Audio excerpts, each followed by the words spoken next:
Welcome, ladies and gents. We've had the Chinese Grand Prix round 2. It was an interesting race in the end, wasn't it? Slow, you might say difficult watch, but we've got some action right at the start. The two Ferraris colliding, Charles Leclerc along into Lewis Hamilton. A racing incident, let's be honest. I don't think it was one at fault more than the other. The lines that they both took out of turn 1 going into turn 2, Lewis was always going to close. Charles Leclerc was always going to wash out and go out, so it's just where they met, really, unfortunately for the two. Or unfortunately for Charles Leclerc, he's the one that got the damage. Lewis lucky to not get a puncture after that. Both, though, got there after a good start. Both passed Max Verstappen, who lost 2 places at the start. How often do you say that? Probably never. And crucially ahead of them was George Russell, lost out to Lando Norris, and that was crucial for Lando Norris in the early phase of the race. It was critical that he got past George Russell, although then George Russell made the undercut and got past Lando Norris, and you thought, oh, this is an interesting one. Have McLaren lost out on strategy again? Will this really cost him? Wasn't to be. 2 laps later, Lando Norris made the pass. Fernando Alonso, lap 4, brake issue, DNF for him. It must be that he got some sort of brake duct or something in the brake duct which stopped because his car was on fire. His brakes were on fire before that. I think it was Gasly behind reporting that. So yes, once that happened, it must have, he's got something stuck in his brake duct to just caused that. We've seen that before. Unlucky for him, really, there. Verstappen, just couldn't really capitalise or catch Charles Leclerc, who had a damaged wing. Ended up falling back. It was a difficult start to the race for Max Verstappen. Wasn't really anywhere. And then we got Yuki Tsunoda trying for the undercut on Kimi Antonelli. It worked. It was a really good strategy call early doors from RB to do that, and it just went disastrously wrong. Their strategy call from there. And then we got the flop around. Lewis Hamilton was slow despite having his car intact. Charles Leclerc drove brilliantly. The swap around came. Charles Leclerc then got into the DRS of Lewis Hamilton and was, looked like he was going to come at any point anyway, and so it made sense for them to swap instead of battling and losing tyres. Charles Leclerc then closing in on George Russell, got really close, up to about 1.5 seconds behind him, into the DRS at one point. And then a mistake, he dropped back and then struggled from there. George was pretty comfortable after that.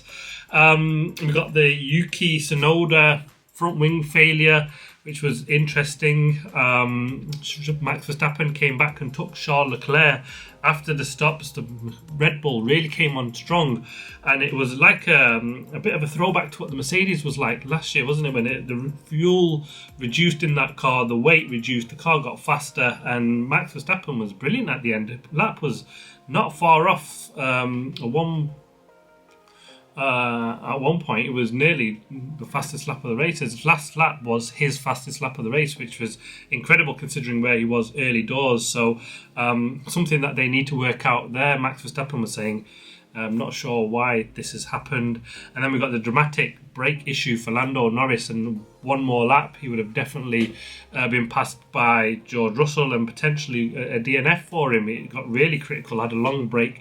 Didn't really clarify exactly what was causing that, but interestingly enough, that he was sort of saying, put it down to that's why he couldn't challenge the man up front, Oscar Piastri, who drove a brilliant lights to flag victory from him.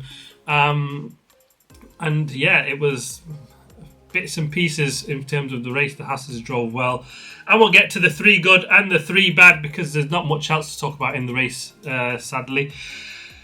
The first of them, Esteban Ocon, P7 in the end from P11. A brilliant race, really, really good race pace from him. A fantastic move, brave on Kimi Antonelli. Antonelli thought he'd cover the inside line, and Ocon said, I'm going to go a little bit more than that, and went off onto the grass a little bit. Luckily, it just held all together. A nice move on the inside of him.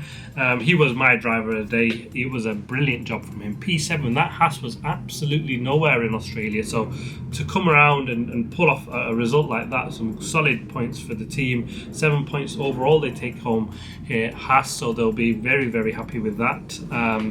It looks like the guys realise that they'll be fighting Racing Bulls, so self-imploded, and I'll get to them in the 3 bad.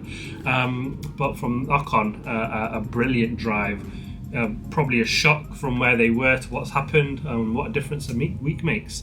The race pace was actually really good, and that's something that they really struggled with Australia, so that's interesting to see how that carries on and how they manage that for the rest of the season. The second of the 3 good, I'm going for Oscar Piastri. Like I said, from P1, lights to flag victory. He never looked or never gave Lando Norris a sniff, and I think that's just exactly how good of a drive it was. Yes, Norris developed the issue, but that was late on in the race, and before that he just managed the gap comfortably, was never under any pressure, got the strategy call at the right time, and that meant there was no undercut threat from Lando Norris, the fact that he was first and his teammate was behind, so had that covered. And from there on, just didn't put a foot wrong, controlled the race brilliantly, as did Lewis Hamilton in the sprint. When you're out front, you can manage these tyres a lot better. That was something I thought he might struggle with, considering that's been one of his weaknesses over the last couple of seasons, but he controlled it brilliantly well and drove a flawless race. On to the third of the 3 good, and I'm going for Ollie Behrman in P10 from P17. This guy was racy, a nice pass on Pierre Gasly. I love the little chows that he was giving as he was doing them overtakes on team radio. Some great passes. The dive on Lance Stroll was phenomenal.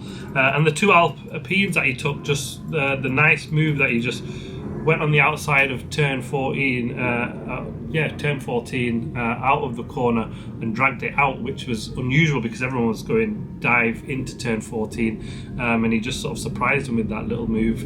Really, really good racing from him. Managed his tyres well, the best of the rookies, and a brilliant point to take home for that team. Double points finish for Haas, and Ollie Behrman topped it off with a brilliant job from him. On to the 3 bad. I'm going to start with Liam Lawson, and he started in the pit lane in the end. They went to do a completely drastic setup change to try and make this car more easier to drive for him. And he said it just didn't work. He was just slow. And well, yes, he was. He only made up 5 places up to P15. And one of them was a DNF Alonso and the 2 Saubers, who were shocking.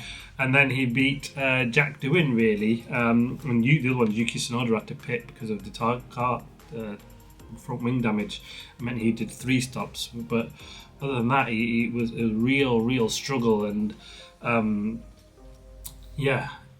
interesting to see where he goes from there. There's already internal talks of, have they made the right choice in giving Liam Lawson this seat? Should they have given him more time in the RB to try and settle himself in, get to grips with F1, and giving him more time on that side? Interesting that that's already happened. Race 2, could they drop him for Japan? I just don't think so. They'll be hoping. Japan is a racetrack that he's gone well at before, one he knows. The first 2 he's not driven before, so it'll be interesting to see how he can hopefully pull something back in Japan. It's a big one for him. That if that all fails badly, then it's going to be a real struggle. I mean, the fact that they're already talking about it internally, I know the pressure's always going to be there from the outside.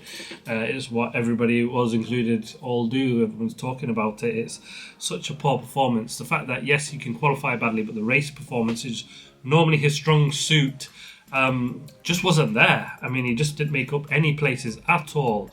To be beaten by the 2 RBs, and despite them having absolute shocking strategy calls, just shows that where Liam Lawson was, absolutely nowhere.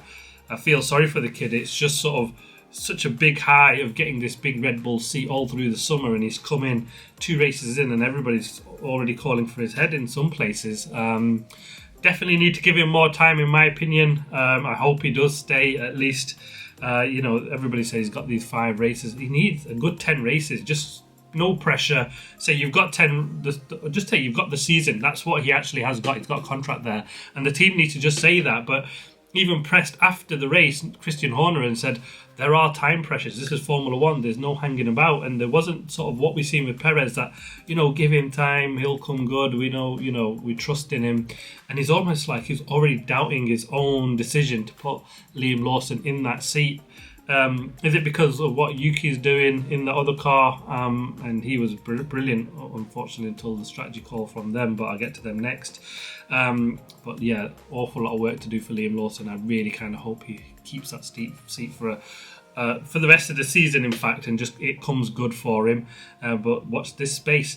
Second of the three bad is the Racing Bulls, and I'm not going to criticise the two drivers because it was a team call, and yeah, mind blown. That's what that was. Absolute dog fart brain from the pit strategy. Everybody, after they seen Lance Stroll go 36 laps on the hards from the start, said, I'm not really sure this two-stop will work. Ferrari did it with Lewis Hamilton, different condition, didn't have really anything to lose. I think he would have lost out with Verstappen, so I'm going to park that one before you say I'm not criticising Ferrari or Lewis Hamilton. I think that it was just different. I think Lewis was lost out to Verstappen in the end because Verstappen's pace, Ferrari was struggling. Leclerc even got passed by Verstappen, so it was worth them trying something. Nothing to lose. The Red Bulls both did it. Both were in good positions. Yuki got a brilliant start, was up into P8, running in the points. And they did it with both drivers is what I'm so surprised at. If they were going to look at it and think, oh, let's go somewhere different, split the strategy calls between the two drivers, get one home in the points.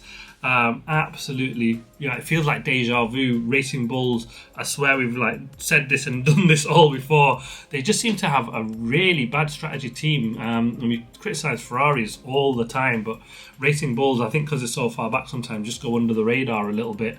But yeah, absolutely shocking because they cost him. Yuki unlucky with the front wing that seemed to just failed really down the straight. Not sure, he was even unsure where he got that damage from at all. So yeah, interesting to see and find out what happened with that. It really just did look like a failure down the straight. It just fell apart. So I've never seen that for an absolute age for something like that to happen. So it'll be interesting to see what comes out of that. I'm sure they'll be interested to see how that occurred, as will Yuki. And Isaac Hadjar had a battle on his hands all race, massive with Jack Doohan. Couldn't get past him in the end, which will be disappointing from him, but he's shown some good pace, and he just followed over his teammate in the end. He didn't, he beat his teammate only because he was following his teammate home in the end, and it would have finished that way but for Yuki's wing failure, and he had to do that 3 stops in the end. But Racing Bulls give your head a wobble. What was that all about? Third of the 3 bad, and it's Nico Hülkenberg. Yes, the Sauber, and I'm going to caveat this because the Sauber car was awful, but what a race did Hülkenberg have? He was absolutely nowhere, and it's up against his teammate who on lap 1 spun in the gravel 25 seconds behind the whole of the field, made 2 stops, and yet still beats Nico Hülkenberg in the race.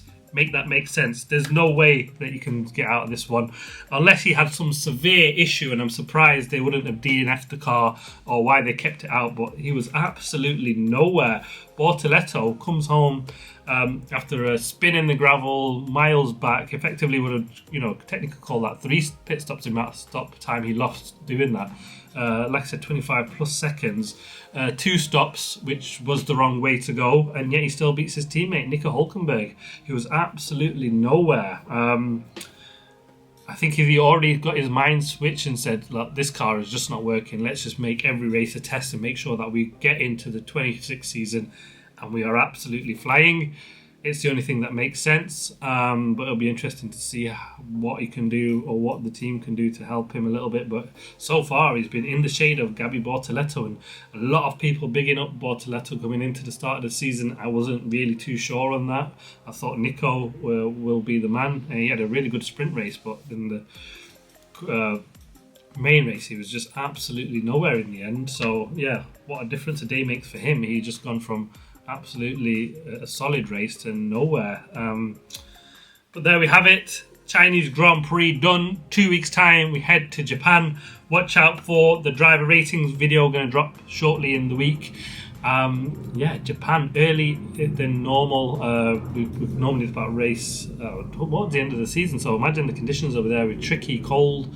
Can't wait for the action to get going. I absolutely love Japan as a circuit. Suzuka is a fantastic track, the only figure of 8 on the circuit, but yeah, let's get going there. But Oscar Piastri, back to the race winner, drove flawlessly. This man looks like a man on a mission, and I think Lando Norris has really got a championship fight on his hands with his teammate and with everybody else included. I mean, George Russell just 9 points behind. Max Verstappen, after 2 races, despite having a shocking car, just 8 points behind. So all to play for, and it's already set up to be a cracking race, a season. We've had Lando Norris win, a Hamilton win, and a Piastri win, all in the 2 races weekends. So just shows it's whoever can get it right on the day. You know, it's going to be difficult to breathe, and it really is just fine margins, nothing to choose between these lot. But there we have it. OP81 wins it. Well done, lad. Thanks for watching. Please like, subscribe, comment. As always, see you on the next one. See you on the next one. See you on the next one. See you on the next one.